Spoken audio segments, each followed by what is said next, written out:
In San Francisco, it's a...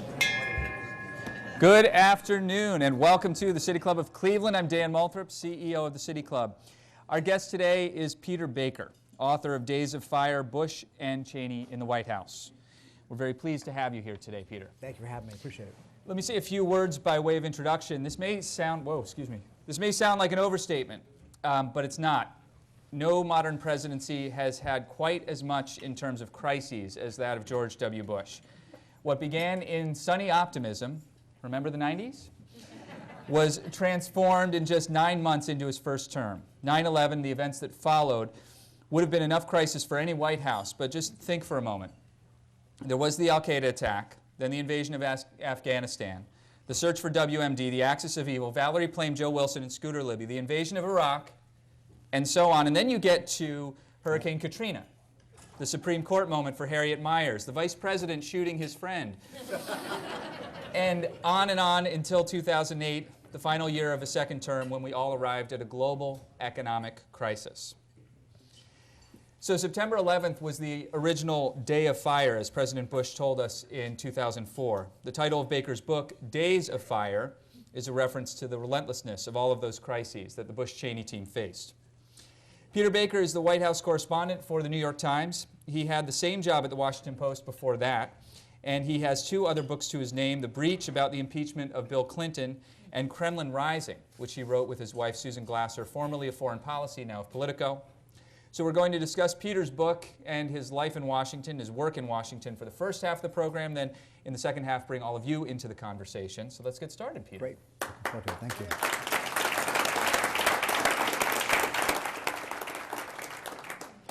One of the things that you do in this book most obviously, and right at the front of the book really, is bust the whole myth about Bush's brain. That Dick Cheney was not in fact Bush's brain, and Cheney was not in fact a puppet. But what was their relationship exactly? Right. No, that's a great question and a great way to start this. And let me just say, by the way, I'm so honored to be here, very appreciative of all of you for coming. It's a great treat to be back in Cleveland, where not too far from I went to school. My friend William is here. And Peter's a graduate of Oberlin, by the way. Delighted to be here. The interesting thing about the Bush and Cheney relationship is it becomes in the public imagination static, almost cartoonish, right? We just talked about this notion of the brain, the puppeteer. Cheney was really running everything. Bush just kind of sat back and let it all happen. And like every myth, there is truth that at the root of this. It's certainly true that Cheney was the most influential vice president of our time, certainly in the beginning. But Bush was, in the end, what Dick Myers, the general who was in charge of the Joint Chiefs of Staff, called him the alpha male in the White House. And it grows even more so over time. If, in fact, Cheney is the first among equals among advisors at the beginning, over time that changes, and the relationship develops in a very dramatic way that I imagine we'll talk about more. So Bush and Cheney are not equals in that sense. Bush is the president, Cheney is the vice president. He understands the lay of the land at the beginning, so that makes him a particularly effective power player inside, but that underestimates Bush as the president. When Bush began looking for a vice presidential candidate, he was looking at a lot of other people, and in fact, Dick Cheney was helping him look at a lot of other people. Right, exactly. Talk about that a little bit and how he wound up. But he had always sort of had Cheney in mind. Yeah. Dick Cheney gave a speech at his old high school in Wyoming a few years after being vice president. He said, "I have one piece of advice for you high school graduates. If anybody ever offers to make you head of a selection committee, say yes." But in fact, Bush had actually kept Cheney had Cheney in mind for going back quite a while. Actually, in 1992, his father was running for re-election, and the younger Bush came to him and said, "I think you should dump Dan Quayle from the ticket, and you should put your defense secretary on, Dick Cheney." Obviously, his dad didn't do that, but by the time 2000 then rolls around, this is already on W. Bush's mind. And in fact, he sends his top aide, one of his top aides, Joe Alba, to see Cheney in March of 2000, says, "Would you like to be on the ticket?" And Cheney says no. And that's when he then agrees to be head of the selection committee. There's also Cheney was gainfully employed at the time, I think. He was very gainfully in the private sector. Very gainfully employed as the head of Halliburton. Had a few things to do during the day, but he did agree to do the selection committee, and out of that selection committee, of course, he became the nominee. What was it that W saw in Cheney? Well, it's interesting. We think of Bush looking at Cheney as a father figure to some extent, an older, seasoned mentor, and I think that's all true. But they're actually very close in age. Well, see, that's good. You're busting my thing here. Sorry, I'm just trying to prove to you I read the book. You read the book. It's a substantional accomplishment. I want to point out to the radio audience, this is a tome. No, okay. But a very quick read. But yeah, flies by over the course of a month. But I make money going all over the country asking people to guess how much difference in age there is between Bush and Cheney. And the truth is, it's 5 years. They're only 5 years apart. People don't really quite know that because, in fact, Cheney does seem and is, a person of great gravitas and had much more seasoning than Bush had. And few smiles. He had a sense of humor, though. He did. He had a sense of humor. He came to embrace his rather dark reputation. At one point, his staff brought him a Darth Vader mask. And he put it on. And he posed for a picture taken by a White House photographer. And that picture today exists someplace in the White House archives. And it will come available to us someday, but not yet. His wife... Have you filed a FOIA request? I would love to. Yes, I should do that. Cheney wanted to put it in his memoir, and Lynn Cheney talked him out of it. But I do think that Bush looked at him as somebody who was more seasoned, somebody who could help him with national security issues. He recognized as governor of Texas that wasn't his strong suit. He looked at Cheney as somebody who could help him navigate Washington and take control from an early day of a tough White House. And from the outset, after the election in 2000 and after we could spend another half hour, 2 days talking about the contested election of 2000. Once they get into the White House, Cheney immediately becomes his most important advisor. Right. He does something no president does before. He says to Cheney during the recount even, he says, you go to Washington and figure this transition out. You, in effect, put together the new administration for me, which is an extraordinary delegation of responsibility, right? Cheney, being a seasoned Washington hand, has all these people he knows and then sprinkles them through government, which is the beginning of how he does exercise so much influence and control. But it's really 9/11 that comes along that becomes the moment when Cheney's presence really comes to the fore and why. And at the moment, in fact, seems like a prescient choice by Bush to have somebody like that at his side at this moment. Well, he wasn't exactly at his side. He wasn't directly at his side. I mean, that's a really interesting moment, what happened on 9/11, and they're completely in two different places, and it's not very clear to a lot of people. I mean, if we go back, it was not really clear who was in charge. Yeah, Bush is on a plane, of course, he's down in Florida, right? You all remember him reading the story to the children at school. And then the Secret Service rushes him to the airport, gets him on Air Force One, takes off as absolutely fast as they can. They don't even have a flight plan. They don't have a destination. To the Secret Service, in these moments, Air Force One is a fortress as far as they're concerned. They'll get any president onto that plane if they can because they think it's the safest place for him to be. But because he was therefore out of town, and then they began sending him to places outside of Washington for fear that the terrorists had other things up their sleeves, Cheney is left in charge, basically in the bunker underneath the West Wing, making decisions, giving orders in Bush's name, consulting with Bush, but still, that is a moment where he comes to the fore. How much were they actually in communication? Well, they talked a number of times, no question about that, but there's an unsettled question about who gives the order to shoot down any hijacked planes that might still be out there. Of course, at the moment, they didn't know how many planes would be under the control of these hijackers. There were 4,000 planes in the air at the time of the attacks. They ordered them immediately all to get on the ground, but not surprisingly, there are some strays, and all these strays become immediately suspect. Is that a hijacked plane? Is it coming for the Capitol? Is it coming for the White House? And at one point, a military aide comes into the bunker and says, we have a plane, it's, I don't know, I've forgotten the details, but 60 miles out, should we, do we have the permission to shoot it down? And Cheney says yes. And the military aide comes back and says, the plane's now 40 miles out, do we have permission to shoot it down? And Cheney says yes. And he comes back a third time, it's now 20 miles away, do we have permission to shoot it down? And he says yes, with great irritation. Why are you asking 3 times? Because it's such a momentous act that shoot down a plane full of innocent Americans that everybody else around him is like, whoa. And Cheney didn't blink. Didn't blink. His aide says he makes the decision to do this in the space of time that it takes a batter to swing at a ball. And, you know, I asked him about this when I interviewed him for the book. I said, was that a hard decision to make? And he says, I don't want to sound heartless, but no, it wasn't hard at all.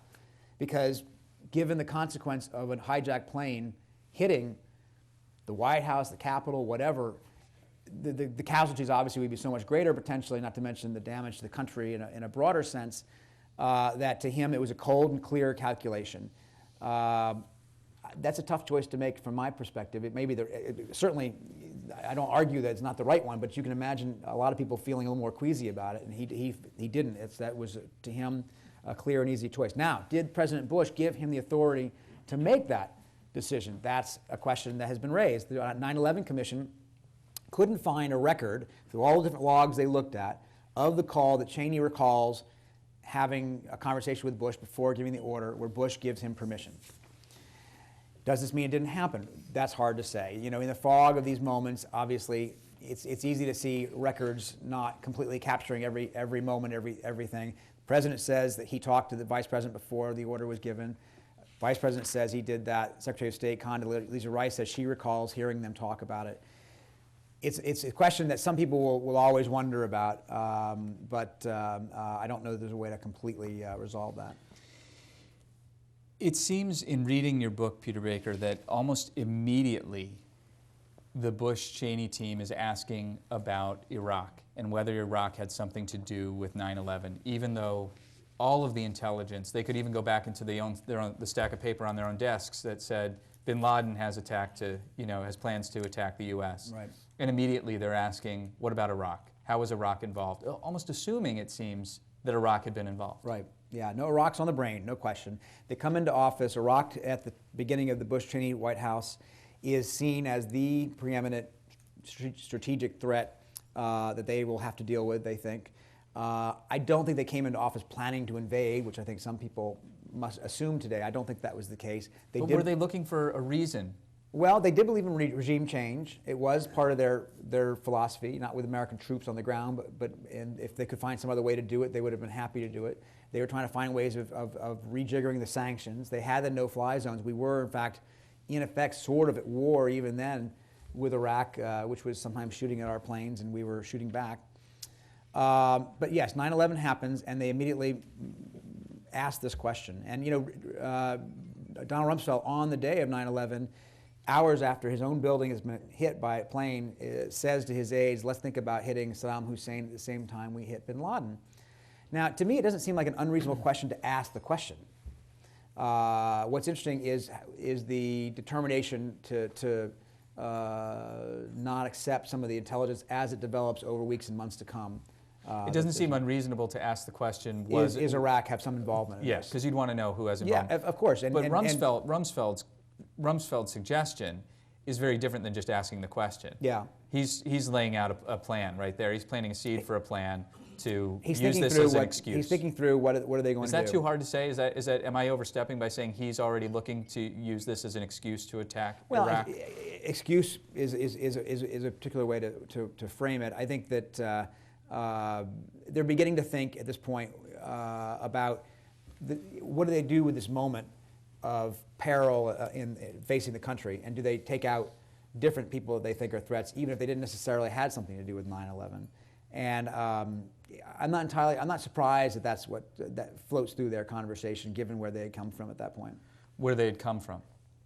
Well, Iraq having been a signal preoccupation of many of the people who were at the center of the administration for many years. Mm-hmm. And it's true that regime change was, in fact, the policy of the country even under Bill Clinton, who had struck Iraq as recently as 1998 with a 4-day bombing campaign. So, we forget that we had sort of had a decade by that point of confrontation and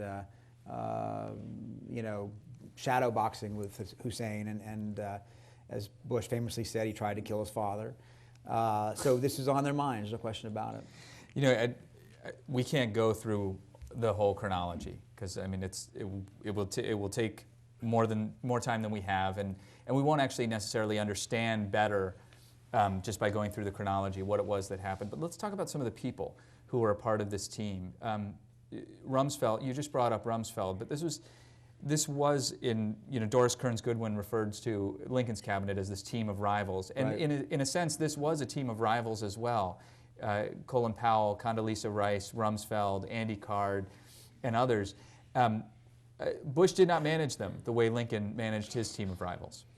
Well, it's a different era, obviously, and different set of rivals. But yes, there's no question that his team is riven by personality, ideological, philosophical differences. And Cheney and Rumsfeld are a pair because they've been friends going back 30 years by this point. Rumsfeld gave Cheney his first job in the White House. Didn't Rumsfeld also help him with a drunk driving thing or something like that? Well, I mean, there's like a personal, or deep personal connection between these two guys. It was a personal connection. He didn't help him. He overlooked. He decided that the fact that he'd had drunk driving on his record didn't disqualify him from the job when he hired him. But they were close. They were friends. They vacationed together with their families. They owned houses next door to each other in southern Maryland. They were beyond political partners. They were longtime, very good friends.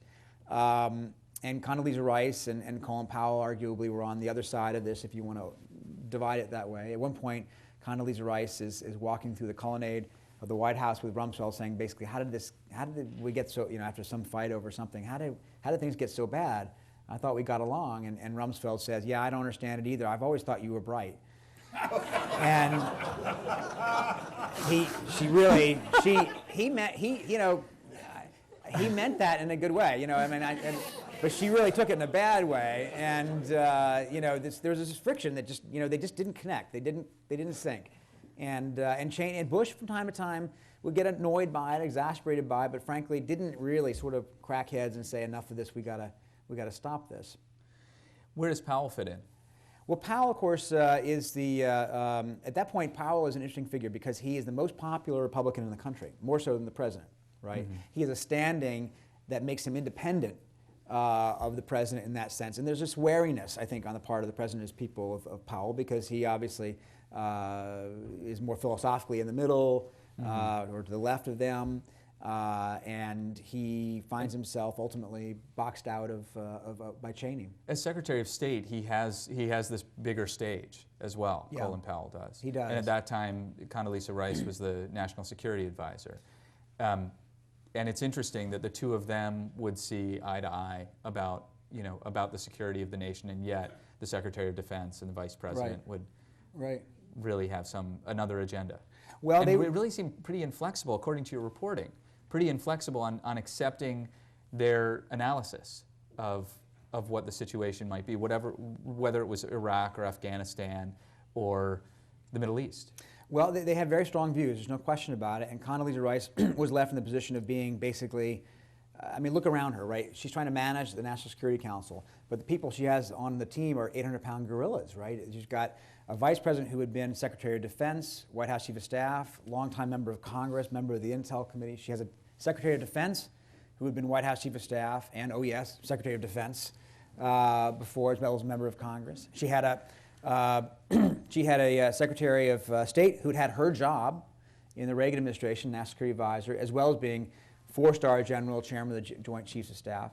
And the highest job she had had in government by that point was a senior director in the NSC, which is a good job, no question, but not comparable to any of these. And I think she found it hard to kind of like manage this group of competing egos and forces and strong views and very capable people.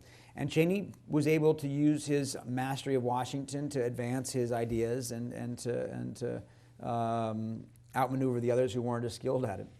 When you say outmaneuver, I mean you're literally talking about slipping things onto the president's desk that nobody else in the cabinet had seen. He did do that a couple of times, absolutely, and that's a clever maneuver. Well, it works.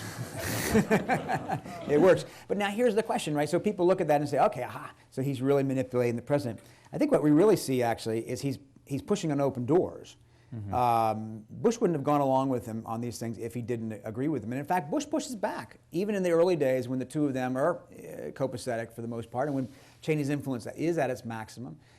Bush doesn't go along with everything he's asked to do by Cheney. In summer of 2002, Cheney and Rumsfeld asked him to go ahead and authorize a strike on Iraq long before the ultimate invasion, because there's this chemical weapons facility they found in northern Iraq run by Ayman al-Zarqawi, who would later come up, of course, to be the head of al-Qaeda in Iraq. And the president says, no, I don't want to do that at this point. I want to have a process before we get to a point of a military confrontation. And he rejects that. Vice President doesn't want him to go to the UN. Bush rejects that and goes to the UN. Vice President doesn't want him to authorize or accept inspectors going back in. Bush does anyway, because he's at least trying to build a more of an international consensus, obviously one that doesn't fully get fully realized.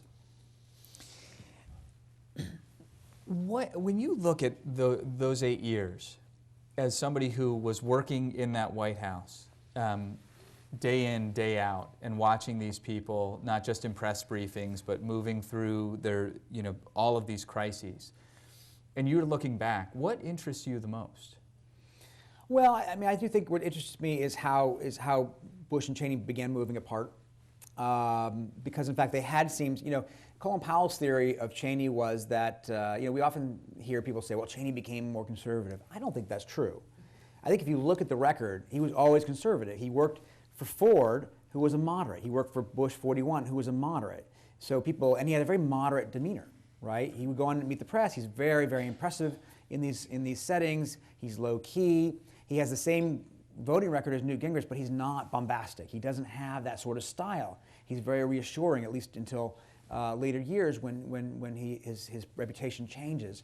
But he was always conservative. In fact, when he is asked to be vice president on the ticket, he runs through all the reasons why Bush shouldn't pick him. And one of the ones he says is, well, I'm very conservative. And Bush says, yeah, well, Dick, we know that. And Cheney says, no, I'm very conservative.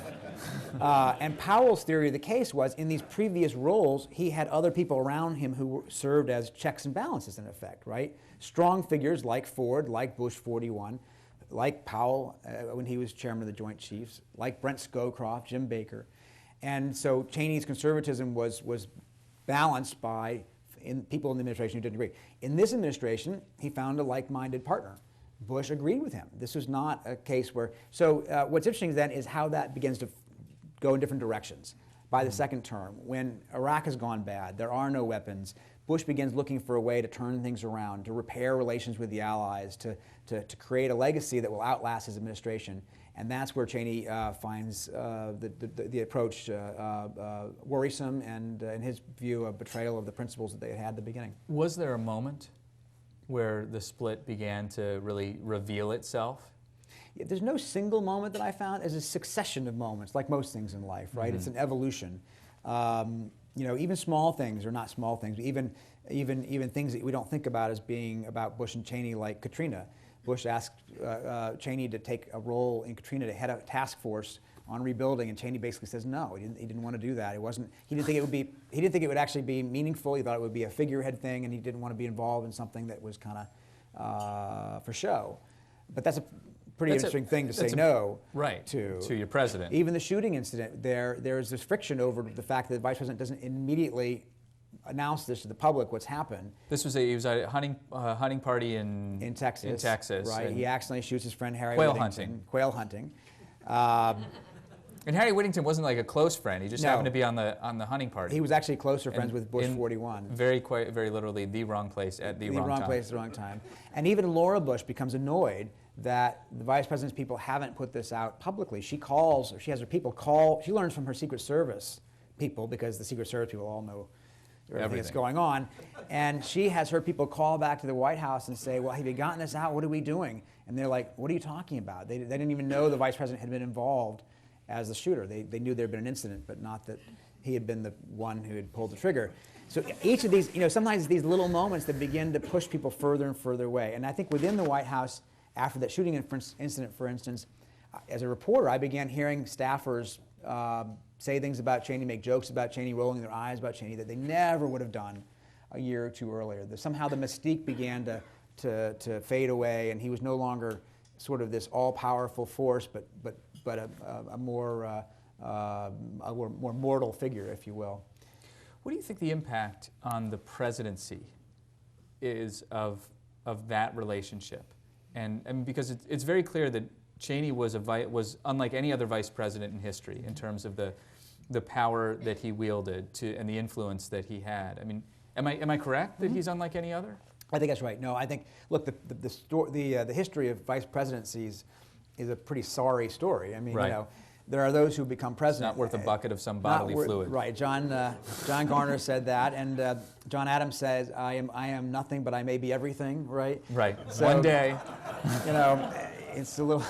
So if you don't become president, it's a pretty lousy job. Until Walter Mondale, you didn't even have an office in the White House, and most of your time you spent up in the Senate because they didn't make room for you in the mansion. They didn't particularly want you there in the mansion.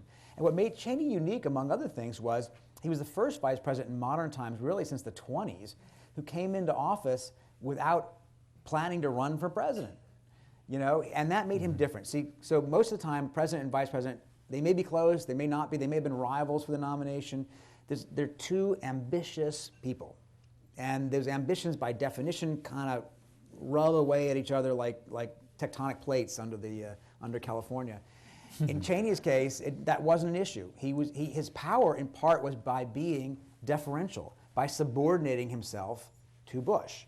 In fact, if you also not needing to play the political games that VPs often play. He didn't have to do. He didn't care about going to Iowa or New Hampshire. He didn't care about advancing his own cause. In fact, it became kind of a badge of honor for him how unpopular his numbers were, because that meant that he was doing what he thought was the right thing. It was a matter of principle, not This fickle, is late fickle in politics, the presidency, late in that term.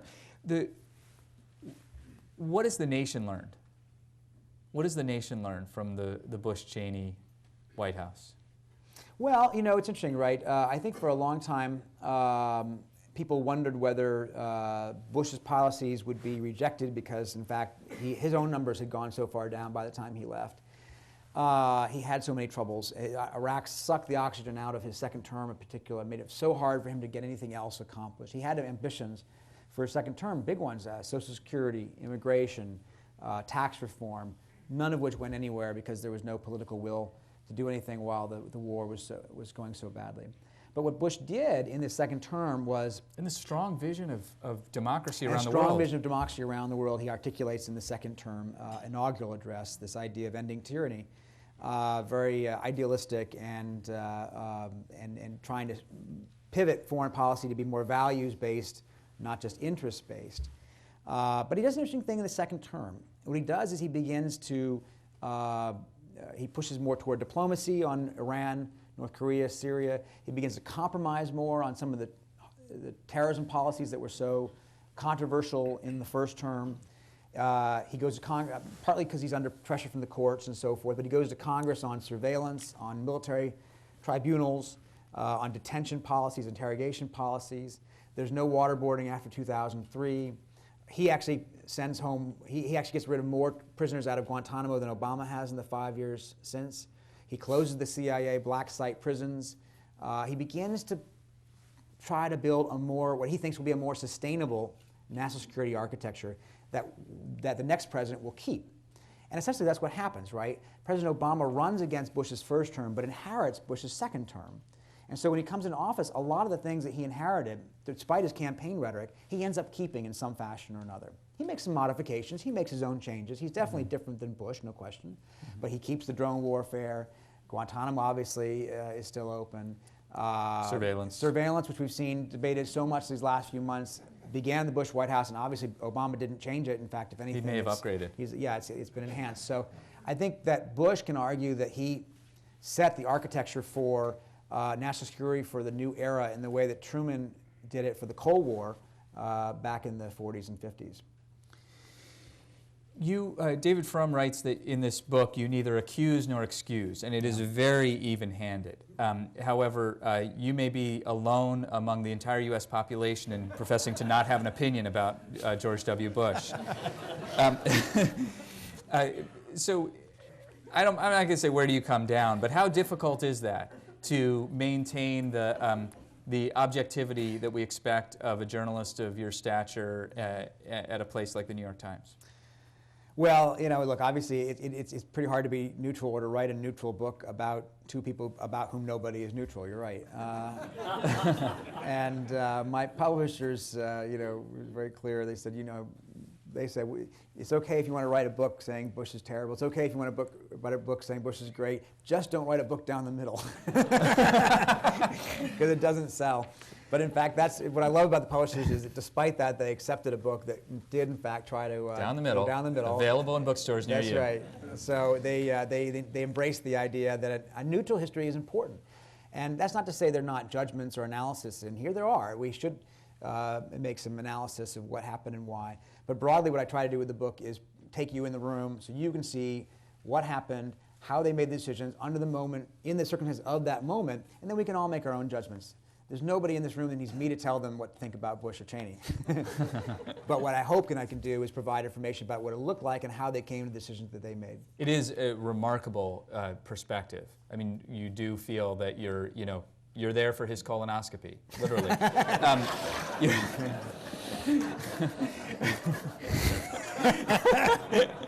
That was the one moment when Cheney was president, right? Yeah, he was. Yeah, he briefly. Was. Yes. 25 minutes. He or didn't something perform like it. He was just. But it is this insider perspective and this in the room kind of perspective that that we get from great journalistic work, and we can only get because you have done the work for us, and you've been there for some of it, and talked to people who were there for others of it, and combed through everybody's memoir so we don't have to. Right. And so we appreciate that. We're going to pivot now to audience questions. Before we do, though, Peter Baker, author of Days of Fire, Bush and Cheney in the White House. It's really great to have you here. Thank you very much.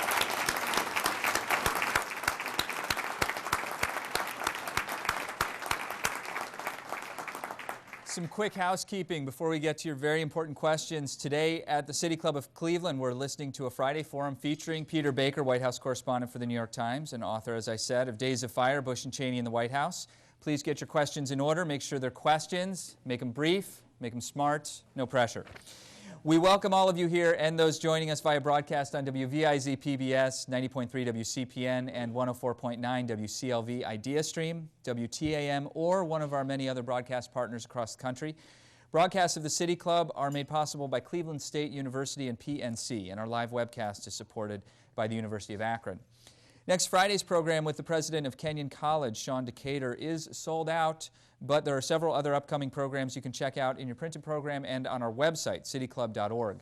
You can make a reservation there or order a CD or DVD of one of our many programs. We welcome guests today at tables hosted by the Northeast Ohio Education Association. Thank you very much for your support. Today's program is sponsored by the Northeast Ohio Media Group, the sponsor of Politics and Policy at the City Club of Cleveland. We would also like to thank United Airlines, the official airline of the City Club, who got Peter Baker here. Yes, and that's why he's here. It's on time, yeah. On-time delivery. United Hub. Thank you. We welcome students to today's program as well. Student participation is made possible by a very generous gift from longtime City Club member Bob Weisberger. Today we welcome students from Beechwood High School, Holy Name High School, Shaker Heights High School, and Maple Heights High School as well. Students, would you please stand to be recognized?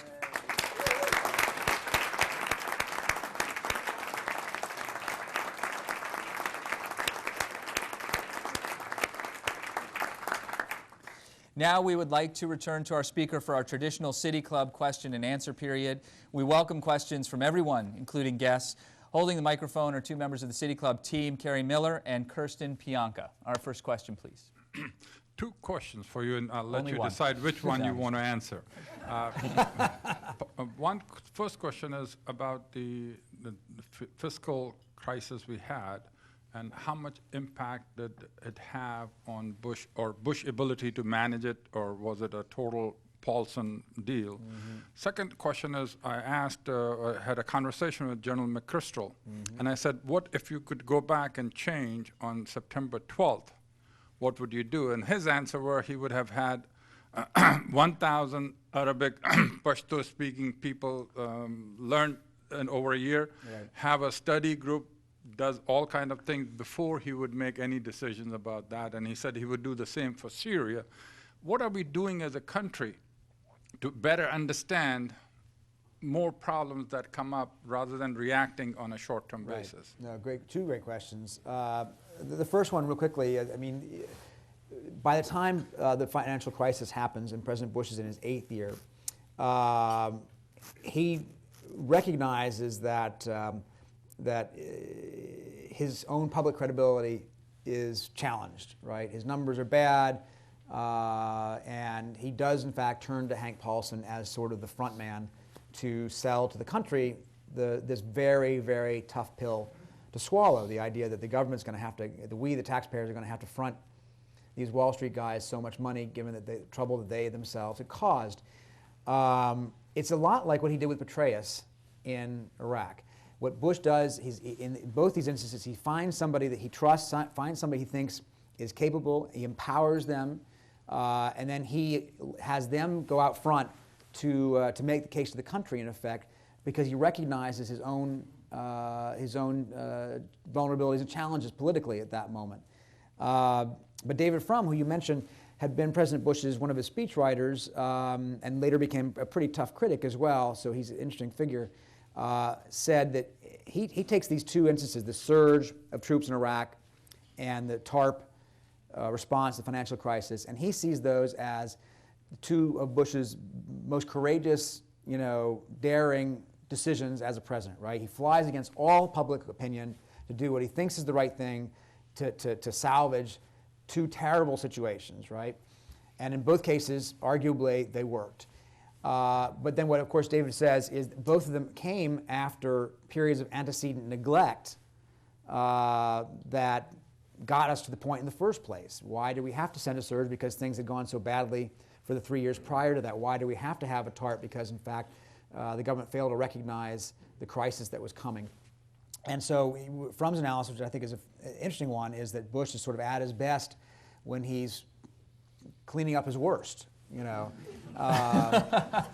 His pattern of deference to the people around him leads him to trust people and to not be as assertive as he might be as a leader until it reaches a great crisis point, at which point he comes in with the application of great force in the case of military or in the case of financial to solve or salvage a situation.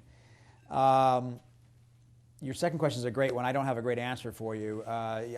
We seem doomed to repeat the same cycle again and again and again. I think Obama's trick with his trouble figuring out a solution to Syria is obviously due in part to the hangover we still feel as a country after so many years in Iraq and Afghanistan. There's no appetite for even something as simple as a few cruise missiles at a Syrian intelligence headquarters or something. And I think Obama's own ambivalence came through in his public handling of this, and that may have been one of the reasons why he had so much trouble with it, I think, is because rather than sort of making a strong case for or against, he himself seemed as troubled as we are, and that kind of reflects the place where the country is at the moment, where we're not really certain how much we want to be involved in other places these days. We're really in a very interesting moment that 2016 is going to, I think, be a fascinating test of. Our next question. Sir, you mentioned this plane, unidentified plane, that was 60 miles away, then 40, then 20. Whatever happened to that plane? Yeah. It's just late. Like all planes. No. I believe the plane that they had several false reports of planes that turned out not to be either hijacked or not to even be civilian airliners. That one, I believe, was the one that ultimately crashed in the Pennsylvania countryside, and the tracking was not up to speed, up to date on what where the actual location of the plane was. So they had, I think, an FAA tracking program that didn't fully recognize the fact that the plane had already gone down.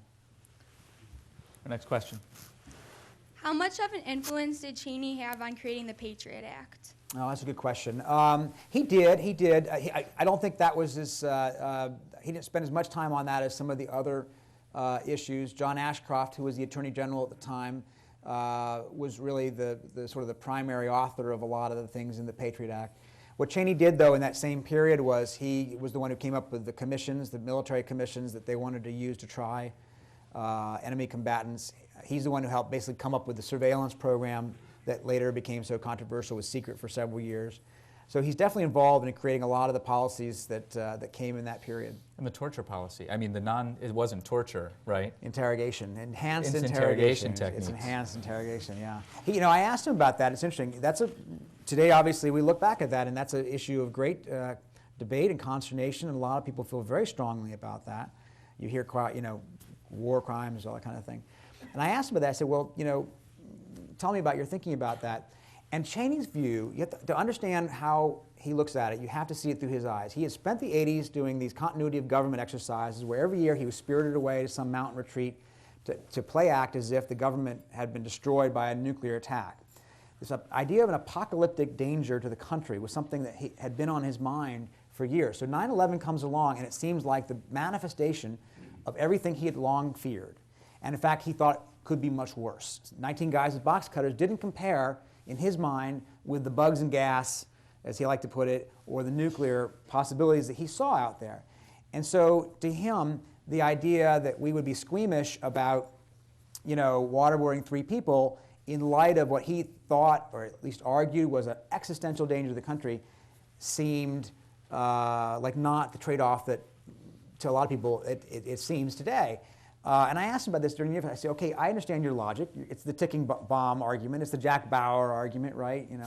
But even if you think this intellectually, even if it's completely intellectually justified, was there any part of you that felt queasy about it? Because I was just interested in this. I think all these things are 60-40, 70-30, 80-20 kind of. There's very few decisions when you get to the White House that are 100-0. And I just wondered, even if he says, yes, I think it's the right thing to do, but gosh, I'm uncomfortable with it. I wish I didn't have to do it. None of that, no. He says, no, I think it was the right thing to do. He absolutely has no second thoughts about that. And his argument is, we didn't get hit, and therefore it was effective. So to him it was, I guess, 100-0. So ends justifies the means. Well, I mean, in that circumstance, he said yes. Our next question.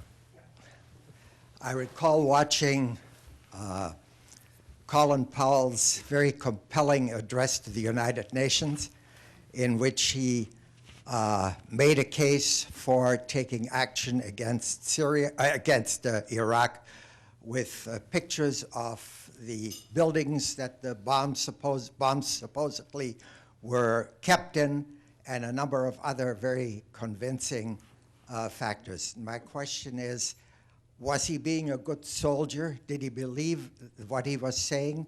Or was he working on bad information? Yeah, that's a great question. And it's a moment that still scars Powell. To this day, it's, I think, the thing that he obviously regrets the most and feels very personally upset about to this day. I think he believed it, yes. I do think he believed it. He went out to the CIA. He took, Cheney's office gave him a report. He said, here's what we think you should tell this UN. And Powell and his people looked at it and said, we're not talking about this. This is They didn't like a lot of things in it. They thought it was too much, too exaggerated, some of it too flimsy. Powell went to the CIA and spent 3 nights there going through the evidence, and his people spent even more time going through the evidence piece by piece. How do you know this? Why do you think that? And only used the things that he felt were convincing in the presentation. Cheney's office was mad. They thought he should have used a lot more, that he was in fact way too restrained in his use of the intelligence. And so obviously what he ends up telling them turns out to be wrong, but he only used the stuff that he thought was genuinely real. And it tells you how complicated that situation was at that time. There was dissent on a lot of this intelligence, but there's part of it that wasn't argued about much in the intelligence community, that in fact there was a pretty strong consensus about. So I think he did believe it. He was being a good soldier, but I think he did believe it. In April of 2006, Andy Card, the Chief of Staff, leaves. Josh Bolton comes in. And within a year, Don Rumsfeld, the Secretary of Defense, is gone. Karl Rove is gone. Scott McClellan, the Press Secretary, is gone. How much of that was from President Bush directly wanting to retool his White House, or is that the Chief of Staff acting under the general authority of the President, just simply doing his job? Right, that's a great question. So Josh Bolton comes in as the Chief of Staff. He'd been the Deputy Chief of Staff and the OMB Director. And Josh comes in with the idea that he's going to make these changes, basically. The President understood that Andy Card's time had come to move on. Andy Card had loyally served President Bush for 5.5 years, I believe, the longest of any Chief of Staff since Sherman Adams in the Eisenhower administration. And frankly, it's a job where you have 2 good years. It's such a high turnover, such a high burnout job. And in fact, Andy Card had said to the President, you need to get rid of me on several occasions before that, and Bush wouldn't do it. And so eventually he does come around to this, and he says to Josh Bolten, I want you to come in and do what you want to do, what you think is right. And Bolten has this in mind. He needs to get a new defense secretary, a new treasury secretary. He brings in Paulson. He didn't think the communications were working out, so he replaced Scott McClellan with Tony Snow. As you say, Karl Rove had his policy portfolio taken away and then ultimately decides to leave. And Bolten sort of pulls the trigger on things that Bush is reluctant to pull the trigger on. Bush hates confrontation with his own people. He believes in loyalty. He resists the friends and aides and even family members who told him for 2 years to get rid of Rumsfeld, fairly or unfairly. It's just not, he thought that the whole public attack on Rumsfeld was really unfair because it was really an attack on him, that whatever Rumsfeld was doing, he had done with the president's approval, so to take it out on Rumsfeld, in his view, was simply responding to the chattering class and not fair. But Bolten does believe it's time for a change, and he makes a lot of these big decisions with the president's full approval. And Cheney, by the way, is not brought in on these things. I asked Cheney about the decision to replace Secretary Rumsfeld. He says by the time he told me about it, it wasn't up for discussion. Next question. Mr. Baker, you provided some very valuable insights about the past and President Bush and Cheney. I'd like to ask you a few questions, or one question rather, about the present and the future. Yeah.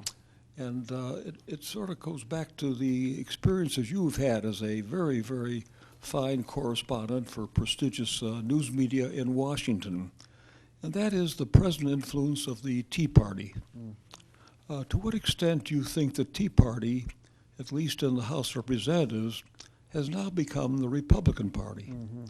And if that is so, what does that tell us about the future regarding the possibility of any type of enactment of real legislation? Yeah, it's a great question. And in fact, the question, if everybody heard about the Tea Party, and I think the Tea Party is actually in some ways also has its roots in the Bush era. The Tea Party reflects a strain of republicanism that was frustrated with President Bush and then manifests itself under President Obama. It's much easier for Republicans to attack a Democratic president, so the frustration that they had felt about Bush kind of comes to fruition after Obama takes office. Because President Bush was not a small government conservative. He was a big government conservative.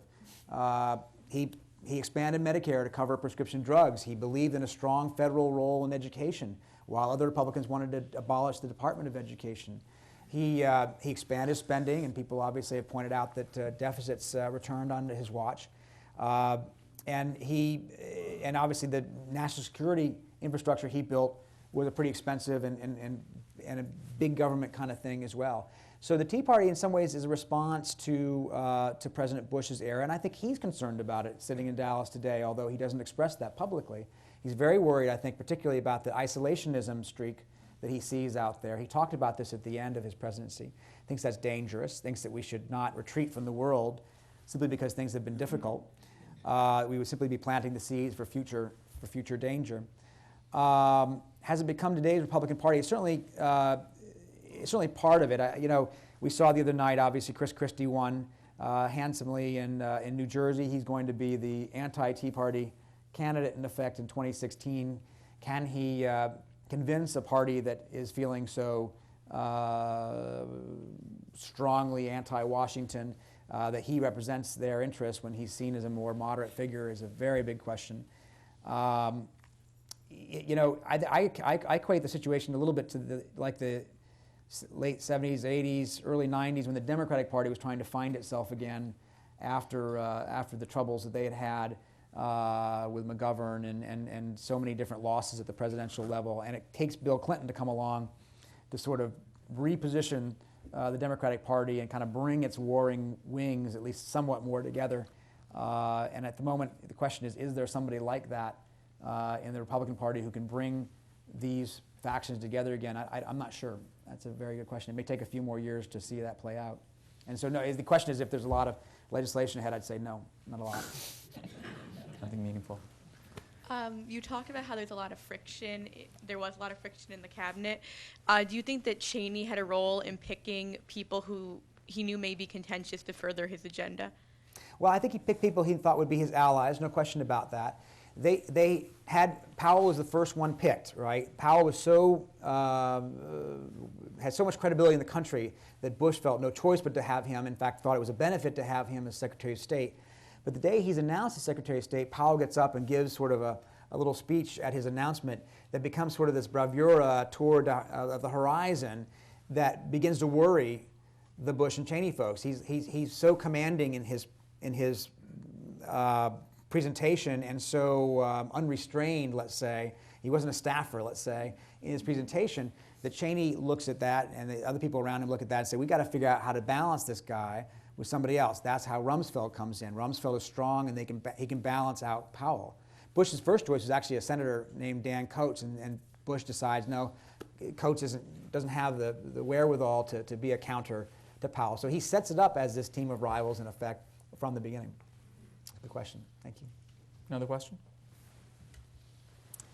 Hi, Peter. All right, finally, the tough question. No. I read your book, and I really enjoyed it. And I was curious why you chose Vice President Cheney, though, as sort of the individual to frame the book around, rather than, for example, Secretary Rice, who had such a consistent relationship with the president and was sort of seen as being the real mover and shaker in the administration during the second term. And I sort of want to see if you might be able to answer that in the context of conventional wisdom calcifying around President Obama running against President Bush's first term, but adopting a lot of what was in his second term. Was there anything in the first term that's endured and that's made Vice President Cheney such a strong figure, or a figure that was worth writing a book about? Yeah, that's a great question. I thank Will for coming. Will is a great public servant who saw things from the inside, and we should be appreciative of him for his time in government.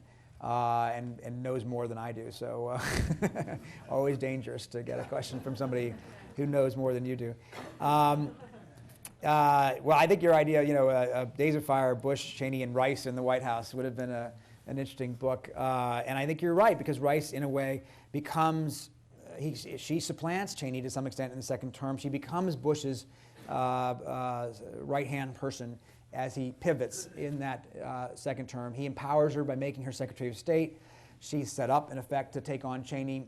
She wins most of the fights, not all of them, against Cheney, and Bush has set it up deliberately for that purpose. Now, has anything from Cheney survived? I think so. I think even the modified versions of what we have today owe themselves, at least in part, to Cheney. The surveillance program was something that he pushed. He kept saying to Hayden and some of these other guys, what are you not doing that we should be doing? And Hayden says, well, I'm doing everything that I'm allowed to do. And that says, that's not my question. What are we not doing that we should be doing? He pushes those envelopes. And even if they said that Bush modifies them, I mean, the core of them are still there. And the question is, should they have gotten buy-in from the beginning, right? Cheney was a strong executive power guy. He believed that very strongly that the commander-in-chief in the wartime had very little restraints on his capacity to wage that war. But today, if you ask President Bush and if you ask Secretary Rumsfeld, they would tell you that one of the mistakes they made was not getting buy-in from Congress on some of these controversial policies from the beginning. Is there really any doubt that Congress, in the wake of 9/11, when everybody was feeling so vulnerable and scared and upset, wouldn't have gone along with at least some version of surveillance or tribunals or other things that later became so controversial? They might have forced compromises, right? It might not have been quite the same way that Bush and Cheney had originally envisioned, but it seems to me that it's likely that they would have, given that they eventually do go along with it even later when they're more controversial. And had they gone along from the beginning, there would have been more of a consensus. Some of the most extreme versions of things might not have taken place, and there wouldn't have been quite the same controversy later on. That's a what if, that's a counterfactual. It's easy to say in hindsight, but I do think that's an interesting question to ask. So. Got our last question here. You mentioned the Cheney certitude about the torture and things like that. The Senate is currently obviously considering the possibility of releasing a report, 6,000 pages, I think, on those various issues.